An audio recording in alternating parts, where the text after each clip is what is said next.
ইসলামী ব্যাংকের মতিঝিল প্রধান কার্যালয়ে গুলিতে অন্তত 5 জন আহত হয়েছেন। সকালে কয়েকশো বহিরাগত লোক ইসলামী ব্যাংকের ভিতরে প্রবেশ করার চেষ্টা করে, এতে বাধা দেয় নিরাপত্তা কর্মীরা। পরে তারা এলোপাথারি গুলি ছুড়ে। রোববার সকাল 10:15টার দিকে এই ঘটনা ঘটে। ইসলামী ব্যাংকের গোডাউন গার্ড ডিজি শফিউল্লাহ সর্দার, অফিসার মামুন, আব্দুর রহমান ও বাকিবিল্লাহ সহ 5 জন কর্মকর্তা গুলিবিদ্ধ হন। ইসলামী ব্যাংকের একাধিক কর্মকর্তা জানান, সকালে তারা ইসলামী ব্যাংকের টাওয়ারের সামনে অবস্থান নেন। তারা জামানতবিহীন অনিয়ম করে লোন কেলেঙ্কারির প্রতিবাদ জানিয়ে বিক্ষোভ শুরু করেন। এ সময় আকস্মিকভাবে এস আলম গ্রুপের হয়ে কাজ করা কয়েকজন কর্মকর্তা সহ প্রায় শতাধিক লোক অস্ত্র নিয়ে প্রবেশের চেষ্টা করেন। তাদের প্রবেশে বাধা দিলে বহিরাগতরা অস্ত্র বের করে এলোপাথারি গুলি ছুটতে শুরু করেন।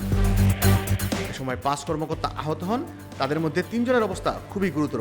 পরে উপস্থিত কর্মকর্তারা পাল্টা ধাওয়া দিলে তারা পালিয়ে যায়। এর আগে বৃহস্পতিবার ইসলামী ব্যাংক থেকে পদত্যাগ করেন কায়সার আলী। তিনি ব্যাংকটির অতিরিক্ত ব্যবস্থাপনা পরিচালক ছিলেন।